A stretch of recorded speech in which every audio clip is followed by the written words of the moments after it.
नमस्कार, लोकमंच न्यूज देख रहे हैं आप। मैं हूं आपके साथ सुरभि राजपूत। उत्तर प्रदेश विधानसभा चुनावों का समय नजदीक आता देख अब भारतीय जनता पार्टी ने सभी मोर्चे पर अपनी तैयारी तेज कर दी है।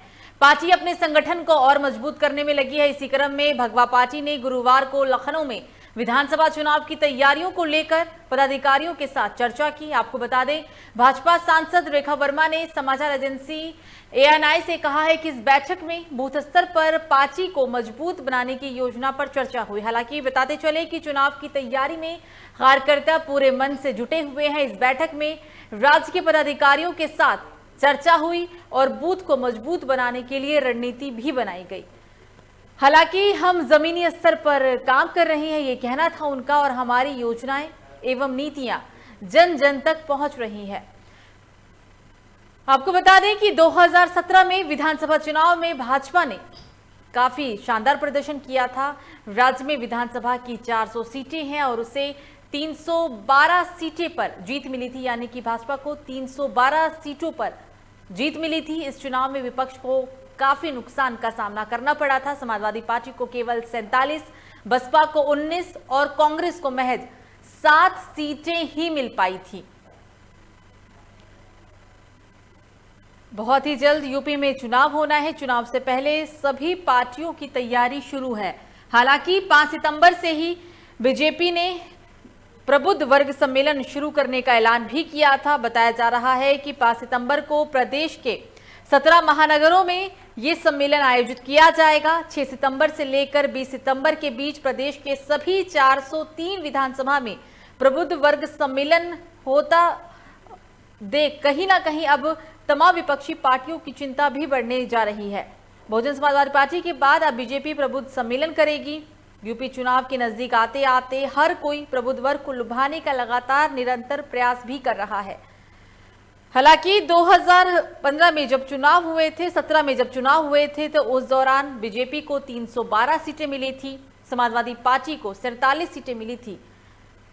इसके बाद एक बार फिर से बीजेपी तमाम तरह के वादे भी कर रही है, दावे भी किए जा रहे हैं कि एक बार फिर से बीजेपी ही यूपी के अंदर सरकार बनाएगी और मुखिया योगी आदित्यनाथ ही होंगे। इस बार का चुनाव भी योगी आदित्यनाथ के नेतृत्व में ही लड़ा जा रहा है।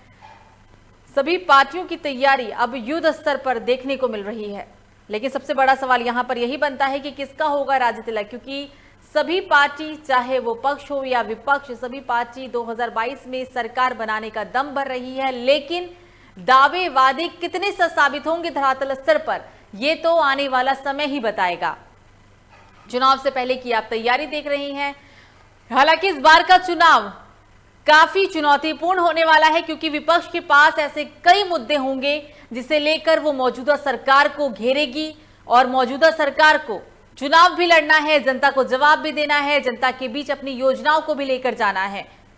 इस बार का चुनाव काफी ही चुनौतीपूर्ण होगा मौजूदा सरकार यानी कि बीजेपी को। और इसी पर चर्चा करने के लिए हमारे साथ हमारे मेहमान जुड़ गए हैं, उनसे आपका परिचय करा देते हैं। हमारे साथ कुंवर रोबिन त्यागी, राष्ट्रीय सचिव, युवजन सभा प्रगतिशील समाजवादी पार्टी के नेता है। सर, स्वागत है लोकमंच न्यूज में। हमारे साथ जुड़ गए हैं अनिरुद्ध प्रताप सिंह, प्रदेश प्रवक्ता, आम आदमी पार्टी के नेता हैं ये। आपका भी स्वागत है लोकमंच न्यूज में। और सितेश सिंह, क्षेत्रीय संयोजक, भारतीय जनता पार्टी के नेता हैं। आप तीनों का बहुत बहुत स्वागत है लोकमंच न्यूज में। चर्चा की शुरुआत करने जा रहे हैं और सबसे पहले सितेश जी आपके पास आएंगे और सवाल आपसे ही पूछेंगे। क्या लगता है 2022 में मौजूदा सरकार यानी कि बीजेपी एक बार फिर से सरकार बनाने में कामयाब होगी? बिल्कुल सुरभि जी, बिल्कुल इसमें कोई शक नहीं है, किंचित मात्र संदेह नहीं है। हम सरकार बनाएंगे, 312 प्लस से हम जो है अपनी जीत सुनिश्चित करेंगे, क्योंकि हमने भारतीय जनता पार्टी ने क्षेत्र में हर बूथ पर, हर गांव में जाके काम किया है, लोगों का सम्मान किया है, सर्व समाज को लेके हम चल रहे हैं और सबका साथ सबका विकास के नारे के साथ हम लोग चुनाव मैदान में आएंगे और सुनिश्चित ही हम हमारी सरकार बनेगी और 300 से ज्यादा सीटें हम फिर पुनः जीतेंगे और इसमें कोई किंचित मात्र संशय नहीं है। बाकी विपक्ष में कुछ राय नहीं है, विपक्ष के पास कोई है नहीं, कोई मुद्दा नहीं है। अभी कोरोना काल में ये लोग कहीं दिखाई नहीं दिए, घर में चुपके बैठे रहे। हमारी पार्टी का एक एक कार्यकर्ता गांव-गांव जाके, समाज में जाके लोगों की सेवा किया, राशन पानी सब कुछ उपलब्ध किया। सरकार के जो भी सुविधाएं थी उनको जन जन तक पहुंचाने का काम किया। इसमें कोई संशय ही नहीं है। हम 2022 में बिल्कुल अपना सरकार बनाएंगे और 300 प्लस क्या 350 से ऊपर ही हम लोग जो है सीटें जीतने का हम लोगों ने लक्ष्य रखा है और हम इसमें कामयाब होंगे। लेकिन सितेश जी, इस बार के चुनाव में भी कहीं ना कहीं जाति और धर्म विकास की से कहीं आगे चल रहा है, क्योंकि सभी पार्टियां सिर्फ जाति और धर्म के आधार पर ही चुनाव लड़ रही है। विकास का मुद्दा कहां है? क्या बीजेपी भी जाति और धर्म के आधार पर ही चुनाव लड़ेगी या फिर विकास के मुद्दे पर भी आएंगे आप? नहीं सुरभि जी, हमारा एजेंडा, हमारी पार्टी का एजेंडा बिल्कुल साफ है।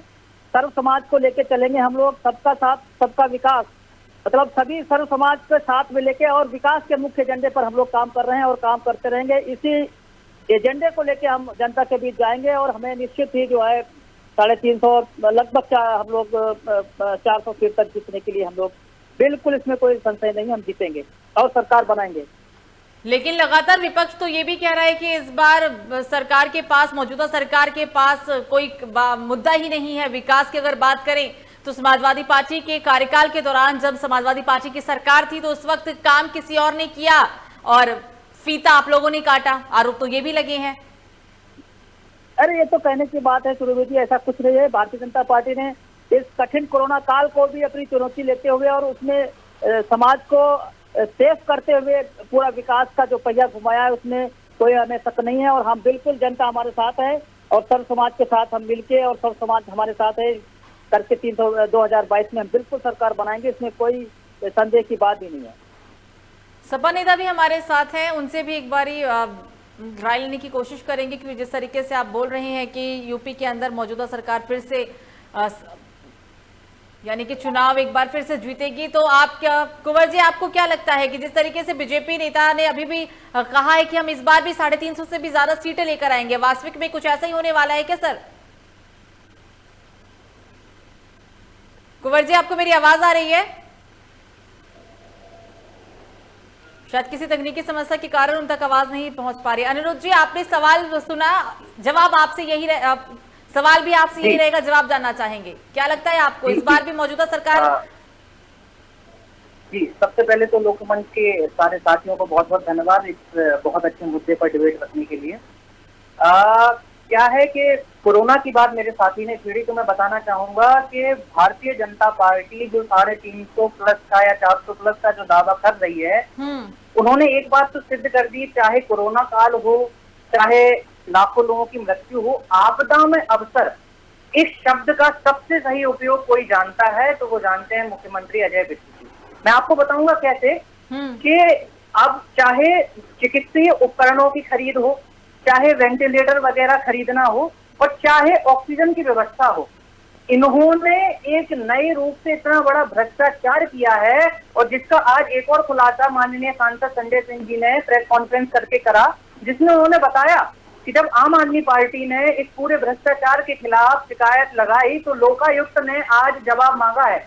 आज लोकायुक्त ने जवाब मांगा है कि ऐसा भ्रष्टाचार क्यों हुआ, जब लाखों लोग सड़कों पर मर रहे थे, जब लोग अपने परिवार को तड़प तड़प के ऑक्सीजन की कमी से मरते हुए देख रहे थे, तब माननीय मुख्यमंत्री अजय विष्ट और उनके मंत्री लोग जो है भ्रष्टाचार कर रहे थे, लोगों की जान के सौदे कर रहे थे। भ्रष्टाचार की मैं आपके पास भी आऊंगा। आप मुझे 2 मिनट का समय दीजिए। आदरणीय जी, देखिए, आप हमें 2 मिनट का समय दीजिए। आप दिल्ली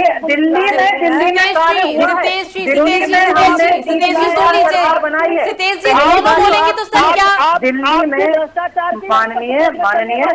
माननीय बौखलाहट वहाँ होती है जहाँ डर होता है, और आपको डर है कि आप 350 तो दूर, आप 3 सीटों पे भी नहीं आ पाएंगे। बिल्कुल, ये उत्तर प्रदेश है, यह उत्तर प्रदेश है, उत्तम प्रदेश है और बिल्कुल माननीय योगी जी का प्रदेश है, परंतु माननीय योगी जी ने अपने ये प्रदेश में भ्रष्टाचार करने का एक नया आयाम स्थापित किया। सतेश जी, अपनी बारी का इंतजार करें सर, तब बोलिएगा, क्योंकि आप दोनों ही बोल रहे हैं। कितना भी चिल्लाइए, आप कितना भी चिल्लाइए, सच्चाई सिर्फ और सिर्फ एक है कि पूरे भारत में सिर्फ और सिर्फ आम आदमी पार्टी इकलौती पार्टी है जो मुद्दे और विकास की राजनीति कर करती है और इसी विकास और मुद्दे की राजनीति से हमने दिल्ली में तीसरी बार पूर्ण बहुमत से सरकार बनाई है। आप इस बौखलाहट को कहीं और दिखाइए, आप इस बौखलाहट को कहीं और दिखाइए, क्योंकि आपको पता लग गया है कि आप 300 नहीं 3 सीटों से भी कम में सिमट के रह जाएंगे। यह उत्तर प्रदेश है और उत्तर प्रदेश अब जो है काम की राजनीति पर वोट देगा। उत्तर प्रदेश जो है अब विकास की राजनीति पर वोट देगा। उत्तर प्रदेश जो है अब शिक्षा की राजनीति पर वोट देगा। उत्तर प्रदेश जो है वो अस्पतालों की राजनीति पर वोट देगा।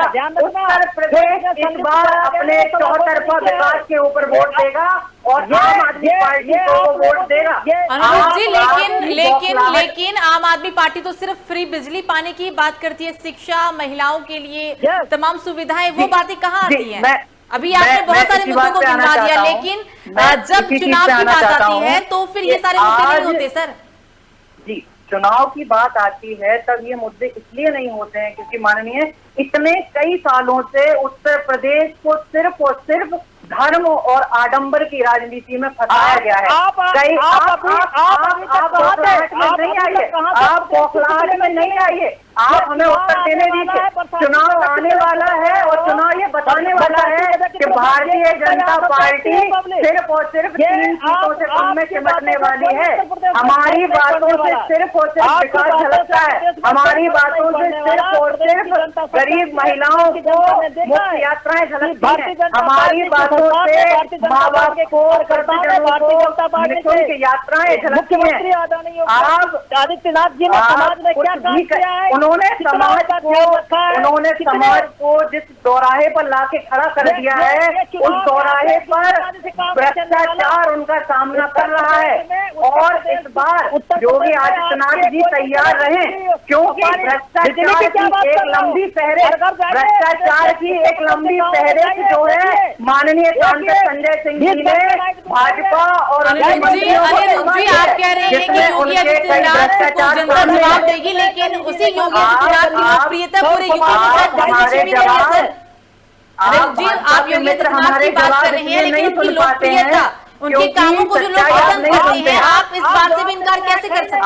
उत्तर प्रदेश कुछ नहीं चल रहा। भाजपा के हमारे साथी हमारी बात इसलिए सुनना नहीं चाहते हैं क्योंकि जब भी विकास की बात आती है, जब भी विश्वास की बात आती है, तो इनको एक भ्रष्टाचार का भूत जो है इनके पीछे पड़ जाता है।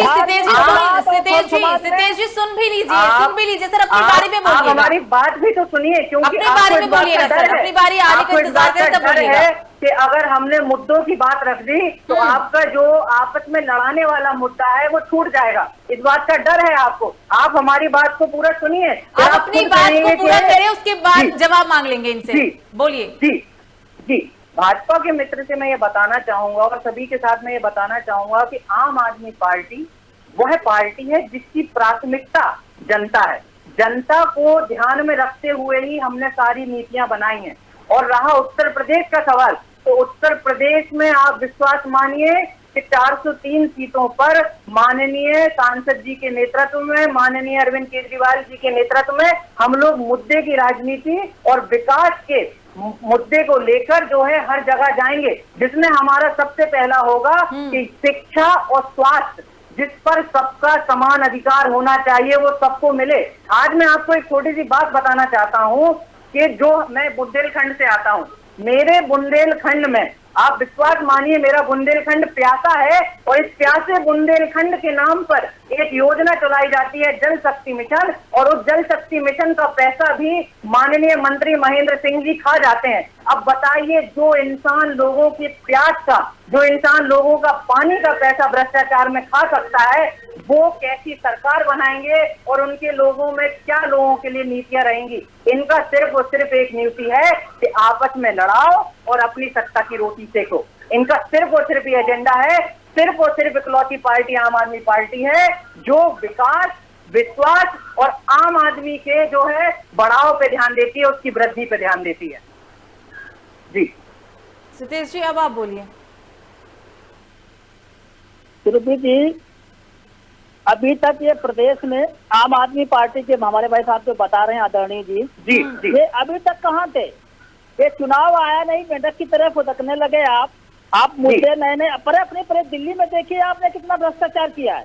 और रही आप दिल्ली के भ्रष्टाचार की बताइए, आप दिल्ली के भ्रष्टाचार बताइए, शिक्षा और स्वास्थ्य की बात बताइए, भ्रष्टाचार आप दिल्ली के भ्रष्टाचार बताइए, शिक्षा और माननीय आप दिल्ली के भ्रष्टाचार बताइए। अरे आप जिनकी बात कर रहे थे आप उनके अब ज्यादा ये जो है ना, माननीय आप हमें दिल्ली के मुद्दे पर तो आप नहीं आ रहे हैं, बात उत्तर प्रदेश की हो रही है, आप दिल्ली के पास जा रहे हैं क्योंकि आप जानते हैं दिल्ली में काम हुआ है और दिल्ली नहीं, हमने अरविंद केजरीवाल जी सिर्फ दिल्ली तक सीमित नहीं है, भारत के बेटे हैं अरविंद केजरीवाल जी, और हर वो व्यक्ति जो भारत में विकास चाहता है उसकी पहली प्राथमिकता अरविंद केजरीवाल है। आप लेकिन दिल्ली की जनता है 2 करोड़ और यूपी में है 25 करोड़, 2 करोड़ और 25 करोड़ में बहुत फर्क है।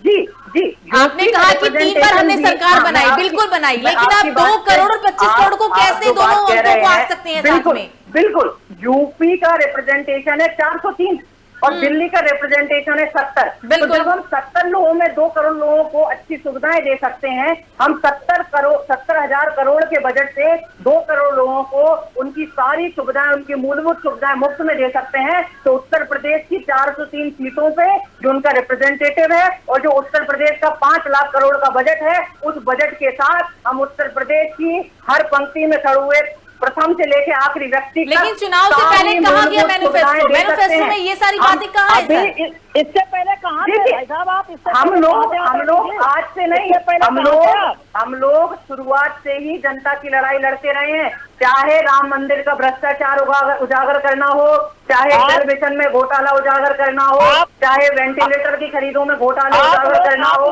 चाहे बिजली के बड़े अवसरवादी शब्द तो सबसे बड़ा भाजपा पर शूट करता है, क्योंकि आपदा में अवसर उन्होंने जो ढूंढा, उन्होंने सबसे पहले ढूंढा कि हम वेंटिलेटर महंगे दामों में खरीदेंगे, हम ऐसी कंपनी को टेंडर देंगे जिस कंपनी को कई राज्यों से ब्लैक लिस्टेड कर रखा हो। आपदा में अवसर के सबसे बड़े पर्याय तो माननीय अजय मिश्र जी हैं, जो यह बात नहीं स्वीकारेंगे कि उन्होंने की वजह से कितने ही मासूम लोगों ने, उनके नेतृत्व की वजह से कितने ही मासूम लोगों ने अपनी जान गंवाई। माननीय आप इस बात को मान लीजिए कि आपके पास विकास का कोई मुद्दा नहीं है, आपके पास विकास का कोई मुद्दा नहीं है, आप सिर्फ और सिर्फ आडंबर की राजनीति करते हैं और वही आप करते रहेंगे। आपने एक छोटी सी बात बोली, आपने एक छोटी सी बात बोली दिल्ली में भ्रष्टाचार, मैंने आपसे पूछा उजागर कीजिए, आपके पास एक भ्रष्टाचार बताने को नहीं है। मैं आपको बताता हूँ भ्रष्टाचार क्या होता है। उत्तर प्रदेश में जल शक्ति मिशन में घोटाला हुआ, उत्तर प्रदेश में कोरोना काल में वैक्सीनेशन और खरीद के मामले में घोटाला हुआ, उत्तर प्रदेश में हमारे राम की जमीन खरीदने के नाम पर घोटाला हुआ और चिकित्सीय उपकरणों के में घोटाला हुआ। ये होता है घोटाला जो मैं आपको बता रहा हूँ। आप एक घोटाला हमें नहीं बता सकते हैं, आप हमें एक घोटाला नहीं बता सकते हैं, क्योंकि हमारा दामन साफ है और हम जनता के पुत्र हैं, जनता के लिए काम करते हैं। आप लोग बिल्कुल एक राजनीति है, आपस में लड़ाओ और अपनी रोटियां सेको, आपस में लड़ाओ और अपनी रोटियां सेको। वही बिस्तर आपका समेटने वाला है और आपकी बौखलाहट इस बात को बता रही है, आपकी बौखलाहट इस बात को बता रही है कि आपका बोरिया बिस्तर समझने वाला है, आपका बोरिया बिस्तर समेटने वाला है। इसीलिए आपने ब्राह्मण समाज को लुभाने के लिए ब्राह्मण सम्मेलन शुरू कर दिए, क्योंकि आपका बोरिया बिस्तर सिमटने वाला है। पर आप मत भूलिए, ये उत्तर प्रदेश है और उत्तर प्रदेश का ब्राह्मण जानता है कि किस तरह से 12वीं के बच्चे नरेंद्र मिश्रा की आप लोगों ने हत्या करवाई, किस तरीके से 3 बार के विधायक मिश्रा जी की आप लोगों ने हत्या करवाई, किस तरह से महिलाओं को, खुशी दुबे की महिलाओं को आपने इतने सालों तक जेल में रखा। आप के साथ आपको पता लग गया है, ये अवसरवाद नहीं है, ये सच्चाई है।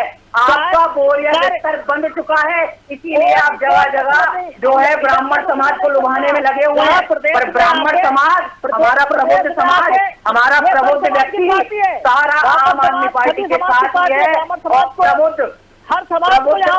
लेकिन अनिरुद्ध जी, आप भी तो जाति धर्म की बात कर रहे हैं। अभी आपने बोला कि हमारा ब्राह्मण समाज आम आदमी पार्टी के साथ है, आप तो पूरी यूपी की जनता की बात नहीं कर रहे हैं, आप भी जाति धर्म के आ गए। ब्राह्मण समाज आम आदमी पार्टी के साथ इसलिए है, ब्राह्मण समाज आम आदमी पार्टी के साथ इसलिए है, सुनिए ब्राह्मण समाज आम आदमी पार्टी के साथ इसलिए है कि जब उचित हुए और महिलाओं की बात आती है तो माननीय संजय सिंह की आवाज उठाते हैं। लेकिन अनिरुद्ध जी, अभी मौजूदा सरकार और तमाम विपक्षी पार्टी तो ये भी कह रही है ना कि आम आदमी पार्टी 403 सीटों पर चुनाव कैसे लड़ सकती है। अभी तो आम आदमी पार्टी को अपनी जमीन तलाशने की जरूरत है यूपी के अंदर। इसलिए है क्योंकि ब्राह्मण समाज की एक आवाज बन के कोई निकला है तो वो है माननीय सांसद संजय सिंह जी। आपके पिछले 4 साल के कार्यकाल में आपने अनिरुद्ध जी, मतलब सिर्फ संजय सिंह के ही दम पर इस बार का चुनाव लड़ेंगे, इस बार का चुनाव जीत भी जाएंगे लड़कर। अनिरुद्ध जी, आप जो है सिर्फ और सिर्फ ब्राह्मणों को लुभाना जानते हैं, उनके लिए कोई कार्य करना नहीं जानते हैं। आपने ब्राह्मणों के लिए कोई कार्य नहीं किया है। 500 से ऊपर ब्राह्मणों की हत्याएं हुई है उत्तर प्रदेश में। अनिरुद्ध जी हमारे साथ एक और मेहमान है, उनके पास भी चलते हैं, फिर आप दोनों के पास लौटेंगे। रॉबिन जी, आपको मेरी आवाज आ रही है? हाँ मैडम, आ रही है, सुन पा रहे हैं आप। विकास और धर्म जाति का मुद्दा कहीं ना कहीं इस बार भी चुनाव में कहीं ना कहीं जो विकास का मुद्दा है वो काफी दब गया है। आपको भी ऐसा ही लगता है क्या इस बार भी समाजवादी पार्टी जो चुनाव लड़ेगी वो जाति धर्म के आधार पर ही लड़ने वाली है? क्योंकि अभी तक तो हमने यही देखा है यूपी के अंदर। देखिए, 2022 के चुनाव दूर नहीं है, जनता खुद जवाब दे देगी। अभी ये मानने बात कर रहे थे बीजेपी की, इतना बौखलाए हुए हैं क्योंकि जो विकास का मामला है जनता खुद देख रही है जी। 22 के चुनाव में जनता जवाब देगी कि राम मंदिर के नाम पे या लव जिहाद के नाम पे जो वोटिंग था, जो लोग डिवाइड करके वोट ले रहे थे, इसमें से जनता का भला, इसमें विकास का मुद्दा राम मंदिर या लव जिहाद, जनता को उससे क्या मतलब है? भाजपा का जीता जाता राम मंदिर का वोट है। मैं आपसे बात करूंगी विकास के मुद्दे पे बात करिए, जिससे लोगों का भला हो, जिससे लोगों को फायदा पहुंचे। राम मंदिर या लव जिहाद से लोगों का क्या मतलब? जो पिछली सरकार के कार्य थे बीजेपी के पास, नए फीता काटने के लिए कुछ नहीं है, सब इसी का फीता काट रहे हैं। मान्य आप बात सुनिए, राम मंदिर का घोटाला का सबूत है। आप उसके लिए कहने के लायक है नहीं। आपने आपका घोटाला राम मंदिर का घोटाला सुनने की पार्टी के माननीय आपकी सितेश जी सुन लीजिए। सर बहुत देर से आप भी बोल रहे थे और ये दोनों नेता सुन रहे थे। आप नहीं सुनेंगे, आपकी बौखलाहट। सितेश जी सुन भी लीजिए, सर सुन भी लीजिए। आप किसी की सुनना ही नहीं चाहते हैं, आप किसी की सुनना ही नहीं चाहते हैं।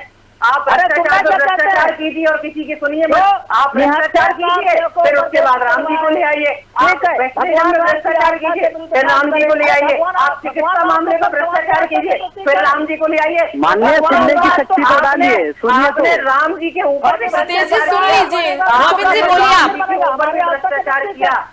रॉबिन जी बोलिए। आपकी बौखलाहट है कि आपको पता है अगर रोम में आपके राम होते तो आप राम के नाम पर भ्रष्टाचार नहीं करते। और रामायण में कहावत है, हरित भूमि तरन संकल समझ पर ही नहीं पंथ, और जिन पाखंड बाद के लोग हुए सदगंध। आपका पाखंडवाद में फैला हुआ है। आपको राम का ज्ञान है ना रामायण का ज्ञान है। आपको न राम का ज्ञान है ना रामायण का ज्ञान है। आपको न राम के आदर्श पता है न रामायण का ज्ञान पता है। आपको रामायण और राम के बारे में कुछ पता नहीं है। आपको राम और रामायण के बारे में कुछ पता नहीं है। मेरे राम का नाम आप सिर्फ इस्तेमाल करते हैं अपने चुनावों के लिए, और उन्हीं राम के साथ आप घोटाला करते हैं। आप राम की जमीन पे घोटाला करते हैं। अन्य जो है जनता समझती है कि 2022 के चुनाव में जनता समझ वोट देगी। राम मंदिर के नाम पे वोट नहीं मिलेगा, घोटाला करते हैं। आप विकास के नाम पे वोट मिलेगा। जो लोग विकास करते हैं, पिछली सरकारों ने काम किए हैं, बीजेपी इसका फीता काट रही है। सिर्फ और सिर्फ एक है कि जनता को चाहिए मुद्दों की राजनीति, जनता को चाहिए मुफ्त शिक्षा, मुफ्त बिजली और ऐसे नेता जो राम के नाम पे घोटाला न करते हो। ऐसे नेता चाहिए जो जनता के प्यार के नाम पे घोटाला न करते हो। ऐसे नेता चाहिए जो जनता के उपकरणों के खरीदो फरोख्त के नाम पे घोटाला न करते हो। आपकी बौखलाहट ये आपकी हार का जवाब है। आपकी बौखलाहट ही आपकी हार का जवाब है। और हमारा आम आदमी के साथ आम आदमी पार्टी का कितना प्यारा संबंध है, उसका जीता जागता उदाहरण है। हमने दिल्ली में पूर्ण बहुमत के साथ तीसरी बार सरकार बनाई है। ये जनता का आज आपको खुद दिख रहा है, माननीय इतना भड़क रहे हैं, उत्तर प्रदेश की हालत आपको खुद दिख रही है। दिन दहाड़े गोली मार दी जाती है, बलात्कार हो रहे हैं, दिन दहाड़े महिलाओं को खींचा जा रहा है, सुरक्षित नहीं है आज उत्तर प्रदेश। लेकिन मान्य आप सब भी बौखला रहे हैं, सुनने की शक्ति रखिए ना, सुनने की शक्ति रखिए। पता है कि जहां हम पंडितों की बात करेंगे, जहां हम शोषितों की बात करेंगे, जहां हम दूसरे वर्ग की बात करेंगे, वहां पर आम आदमी पार्टी ही इनके साथ खड़ी हुई है। और आपने 500 पंडितों की हत्या की जिम्मेदारी है भारतीय जनता पार्टी पर। आपके 4 साल के कार्यकाल में 500 से ज्यादा पंडितों की हत्याएं हुई हैं। उस 12वीं में पढ़ने वाले मान्य मैं बता दूं आपको, मान्य बता दूं, सुनने की शक्ति रखिए, मैं बताता हूँ आपको। उत्तर प्रदेश में पंडितों की हत्या हुई है, सुनिए मान्य, सुनिए, सुनने की शक्ति रखिए। आपके स्वयं के आप सुन ही नहीं रहे किसी का, सुनने की शक्ति रखिए ना। आपके स्वयं के भाजपा के विधायक, आपके स्वयं के भाजपा के विधायक की हत्या हो जाती है मिश्रा जी की, आप क्या बोलेंगे इस पे? आप अपने विधायकों पर ब्राह्मणों की रक्षा नहीं कर पा रहे हैं। आपके कार्यकाल में 500 से ऊपर ब्राह्मणों की हत्या हुई है। हम सर्व समाज के साथ हैं। आप तो ब्राह्मणों के नाम पे देखिए, जिस प्रकार से बीजेपी सम्मेलन करने जा रही है, उन सम्मेलन से कुछ नहीं होने वाला, जनता जान चुकी है कि ब्राह्मण सम्मेलन से कुछ नहीं होगा। आज सम्मेलन के अंदर इतने ब्राह्मण समाज के लोगों की हत्या की गई, नए नए लड़कों की हत्या की गई, आखिर इन मौकों का जिम्मेदार कौन है? ब्राह्मण समाज आपसे रुष्ट है, इसलिए आप ब्राह्मण समाज को रुझाने के लिए नए नए तंत्र अपना रहे हैं। पर राम जी ने आपको एक मौका दिया था जनता की सेवा का, पर आपने राम जी के साथ ही घोटाला करके उस सब चीज को गोबर कर दिया। आपका कोरिया बिस्तर समझ चुका है। आपके भ्रष्टाचारों की लंबी फहरिस्त ने सारे हमारा साथ आम आदमी पार्टी के साथ है। आम जन की पहली पसंद आम आदमी पार्टी है। आप लोगों ने कभी भी मुद्दों की राजनीति नहीं करी। आप लोगों ने कभी भी मुद्दों की राजनीति नहीं करी। आपने कभी भी मुद्दों की राजनीति नहीं करी। आप लोगों ने हमेशा सिर्फ नफरत की राजनीति करी है। और आज उस नफरत की राजनीति का असर है कि आपको आगामी चुनाव में 3 सीटें भी हासिल हो जाए तो बहुत बड़ी बात है। जनता ने भारतीय जनता पार्टी को सिरे से नकार दिया है। सिरे से नकार दी गई पार्टी है। आप सिरे से नकार दी गई पार्टी है माननीय। आपकी बौखलाहट और आपका सिरे से नकारा गया पन ये है, अभी आपको जनता ने सिरे से नकार दिया है। आने वाले चुनाव में आपको जनता आपको साथ नहीं मिलने वाला है। जनता का आपके भ्रष्टाचारों की पहले जिस समय सर समाप्त हो चुका है, इसलिए चर्चा नहीं समाप्त करना होगा। तीनों ही मेहमान हमारे साथ जुड़े। सतीश जी, अपना कीमती समय देने के लिए शुक्रिया। रॉबिन जी, आपका भी शुक्रिया। और कीमती समय देने के लिए आप तीनों का ही बहुत बहुत धन्यवाद। आपने अपनी बात रखी। आपको बता दें कि यूपी के अंदर 2022 में चुनाव होना है, लेकिन चुनाव से पहले की तैयारी हम आपको बता रहे हैं, क्योंकि जिस तरीके से चुनाव से पहले ही सभी पार्टियों ने अभी से ही अपनी तैयारी शुरू कर दी है। बीजेपी अब प्रबुद्ध सम्मेलन करने जा रही है। ऐसा लग रहा है कि शायद ये प्रबुद्ध सम्मेलन जो है वो बसपा को देखकर ही किया जा रहा है। ऐसे कई आरोप हालांकि विपक्षी के द्वारा लगाए जा रहे हैं। इस बार का चुनावी टक्कर काफी जोरदार होने वाला है, क्योंकि एक तरफ सपा बीजेपी आमने सामने है, दूसरी तरफ बसपा की भी तैयारी अपने युद्धस्तर पर चली जा रही है। अभी आपने आम आदमी पार्टी के भी प्रदेश प्रवक्ता को सुना, उनका भी साफ तौर पर कहना है कि सांसद संजय सिंह के नेतृत्व में इस बार का चुनाव आम आदमी पार्टी यूपी में लड़ेगी। और शायद क्योंकि जिस तरीके से उन्होंने दावे किए थे, शायद यही इन दावों से प्रतीत होता है कि आम आदमी पार्टी भी इस बार का यूपी विधानसभा चुनाव जीतने का दम रखती है। यानी टक्कर काफी, इस बार का चुनाव जो है वो काफी जोरदार और टक्कर वाला देखने को मिलने वाला है। फिलहाल अभी के लिए मुझे दीजिए इजाजत। लोकमंच न्यूज पर खबरों का सिलसिला जारी रहेगा। नमस्कार।